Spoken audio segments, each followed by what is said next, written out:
Van Johnson names the gay actors of old Hollywood he dated in secret, but what emerges from this long-suppressed chapter is not a list meant to shock or sensationalize, rather a deeply human reflection on a time when love, identity, and survival were forced into silence by an industry that thrived on illusion and control, because Johnson explains that during the height of the studio system, personal truth was considered a liability, especially for leading men whose careers depended on carefully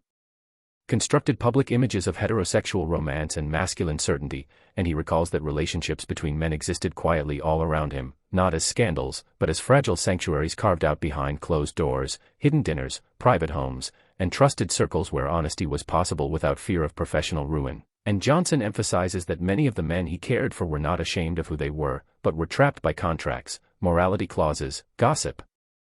columnists, and studios that wielded absolute power over livelihoods, and he admits that secrecy was both painful and protective, allowing intimacy to exist while denying it sunlight, and according to Johnson, these relationships were often deeply emotional, filled with tenderness, humor, and shared understanding, because only another actor living the same double life could truly comprehend the constant pressure of pretending, and he reflects on how the industry encouraged isolation, pairing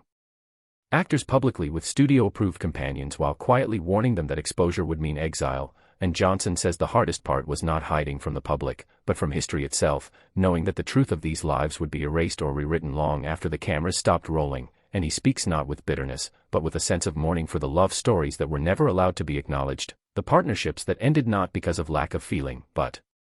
because fear eventually outweighed hope. And Johnson also notes that the public's nostalgia for old Hollywood often ignores the emotional cost paid by those who lived under its glittering surface, mistaking elegance for freedom and charm for safety. And now, with time offering distance and clarity, Johnson says that telling this truth is less about revealing names and more about restoring dignity, because these men were not rumors or secrets, they were artists, lovers, and human beings who